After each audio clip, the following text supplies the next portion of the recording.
Hola a todos y bienvenidos a una nueva edición de Píldoras de Ingeniería. Estas píldoras son una serie de vídeos donde os cuento los métodos que utilizo en mis proyectos de ingeniería civil y topografía. En ellas os cuento cómo manejo los programas y los diferentes trucos que he aprendido trabajando con ellos. Así que venga, ¡vamos allá! En otras píldoras de ingeniería hemos visto cómo generar una cartografía con Istran, ¿de acuerdo? Cómo importar diferentes archivos, DGNs, DXFs, DWG, Shapes, ¿vale? Para conseguir esta base cartográfica. Bien, pues ahora vamos a empezar a cambiar un poco más de módulo y a hablar de ejes. Ejes en planta, ¿vale? Ejes de carreteras, ejes de ferrocarril, ejes, geometría de ejes en planta, ¿vale? Longitudes, rectas, curvas, toda la diferencia o todas las diferentes alineaciones que vamos a necesitar para generar nuestro proyecto de ingeniería. Bien, antes de empezar a hablar de la planta, vamos a empezar a hablar de un menú interesante que es el menú general de proyecto. ¿Vale? Istran, antes de poder empezar a dibujar, nos pide, aunque no es obligatorio, sí es recomendable, que insertemos una serie de datos para agilizar los trabajos en muchos casos o para poder generar un proyecto de mayor valor.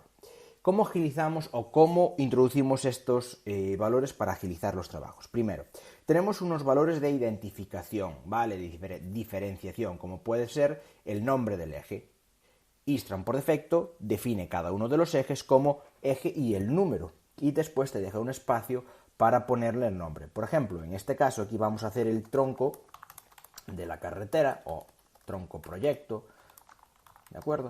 Y después tenemos una serie de alias o sobrenombres que podemos utilizar. Por ejemplo, le podemos poner la tipología de proyecto donde se enmarca esta carretera. Es el proyecto de la Ronda al Este de Lugo. Le podemos definir incluso que queremos tener un alias que sea la tipología de la carretera, porque tenemos varias y después nos va a permitir encontrarla más directamente. Por ejemplo, como vía de altas prestaciones, ¿vale? Tenemos tres opciones, las vamos eligiendo sin mayor problema o las vamos definiendo nosotros. Una vez que las tenemos configuradas, podemos bloquear este eje. ¿Por qué? Porque ya lo tenemos configurado o no vamos a trabajar con él y no queremos que se modifique hasta que nosotros empecemos a trabajar con él. ¿Vale? Pues lo podemos bloquear. Podemos abrir un eje que ya tengamos predefinido y cargarlo, o podemos guardar este eje. ¿Vale? Habitualmente mi recomendación es no utilicéis alias, ¿vale? Tenéis que tener otros métodos para controlar el proyecto, que podremos hablar de ellos, ¿vale? Y utilizarle el tronco. Después le podemos poner un nombre base, es decir, una codificación que nos lo singularice. Tampoco es habitual porque no trabajamos con proyectos de gran envergadura, sino que lo que hacemos es subdividirlos en tramos de tal manera que se pueden planificar fácilmente, ¿vale? Parte de ejes, de denominación de ejes vista. Vamos ahora a lo que llama Istran las tablas de diseño. ¿Qué son las tablas de diseño? Las tablas de diseño son archivos de características que Istran ya tiene predefinido o que podemos predefinir nosotros y que le van a ayudar al programa a guiarnos y a darnos opciones cuando nosotros se las pidamos. Por ejemplo, tablas de planta. No las vamos a utilizar para este primer ejemplo, pero aquí lo que haríamos sería cargar, por ejemplo, la normativa de carreteras en un archivo .dip, ¿vale? Los .dip son estas tablas de diseño, y en este archivo de carreteras lo que tenemos es las características en función de la tipología de carretera, ¿vale?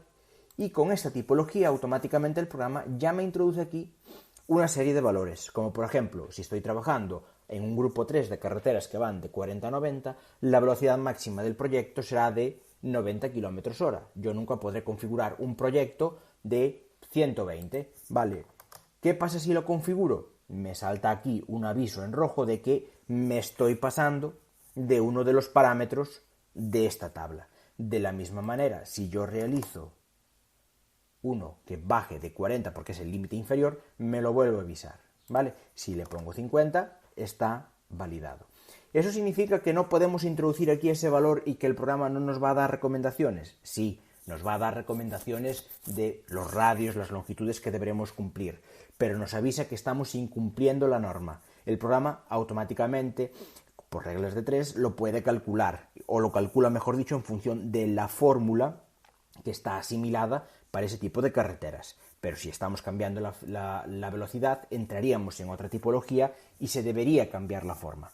¿Cuándo utilizamos esto? En tramos especiales. En tramos especiales en los que no tenemos por qué seguir una normativa o una tabla concreta, pero sí nos interesa esa fórmula que automáticamente nos calcula los valores para no calcularlo nosotros mismos. ¿De acuerdo?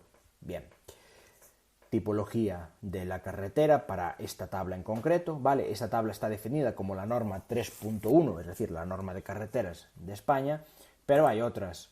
Por ejemplo, esta de aquí, ¿vale? Es la norma de diseño de México, ¿vale? Istran tiene una serie de normativas ya predefinidas, o si no, podemos nosotros definirla o editarla con un archivo de texto, ¿vale? Aquí tenéis la tabla y nosotros lo único que iríamos cambiando serían estos valores o estas fórmulas que en función de lo que signifiquen cada uno de estos parámetros me devuelven un resultado o me devuelven otro. Aquí tenéis las características, ¿vale? Especificaciones, etcétera, etcétera, etcétera.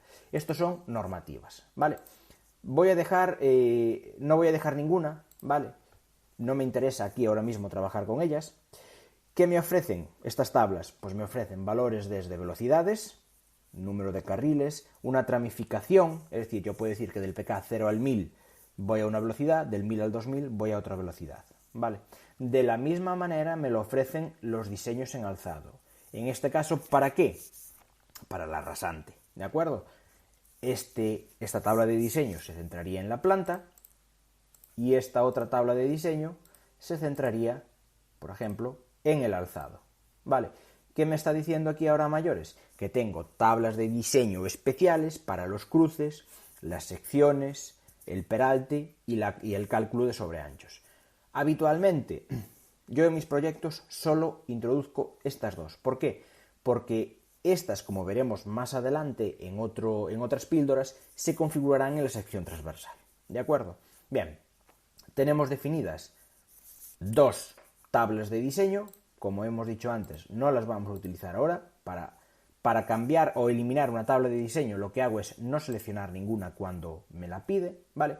Y ahora me voy al trazado en planta. Bien, ¿qué significa todo esto que tenemos aquí?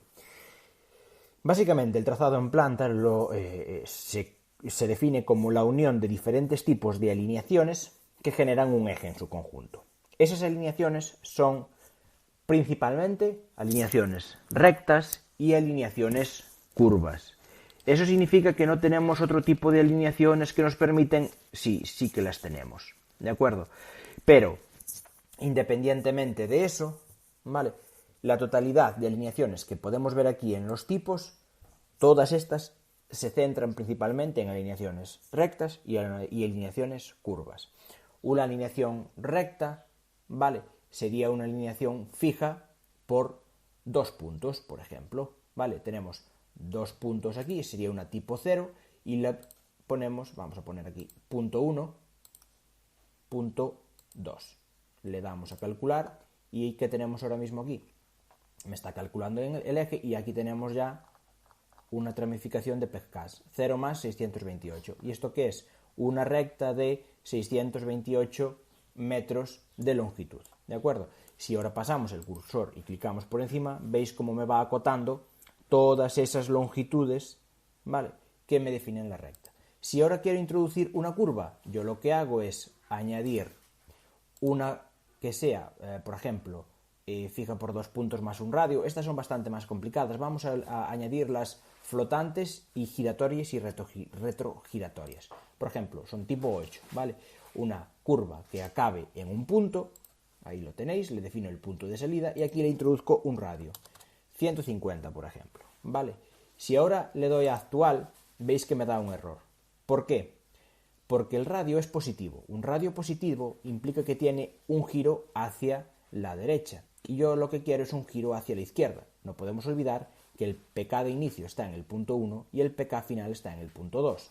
De esta manera que si quiero un giro hacia la izquierda, cambio el signo a negativo y así me cambia la dirección. Además me dice que es incompatible. ¿Por qué?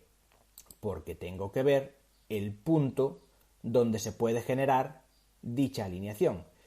Si yo quiero el punto aquí, tendré que cambiar a un radio más grande. Por ejemplo, 500. ¿Vale? De esta manera ya tengo la primera alineación generada con el programa. ¿De acuerdo?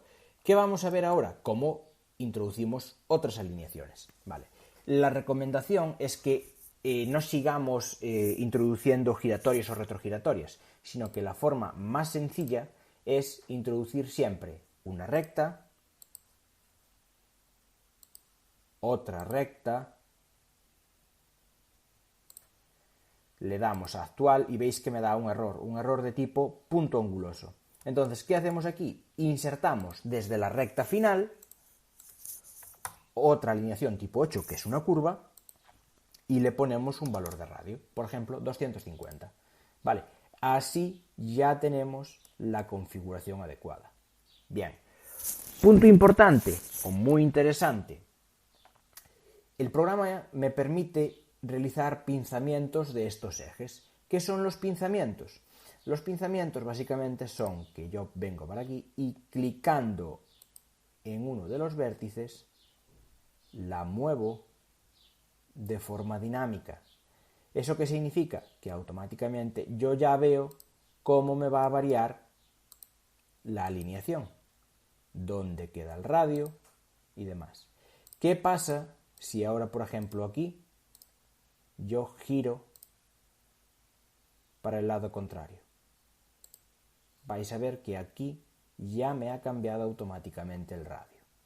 Ya no es menos 250, ya no es 250, sino que es menos 250. ¿Vale? Estas son las primeras puntualizaciones que vamos a hacer con alineaciones. Ahora, en la siguiente píldora, vamos a diseñar todo un eje siguiendo alineaciones rectas, curvas, giratorias, retrogiratorias, ¿vale? Y os voy a explicar cómo funciona esta tabla que tenemos aquí. ¿De acuerdo? Así que, venga, vamos para la siguiente píldora de ingeniería.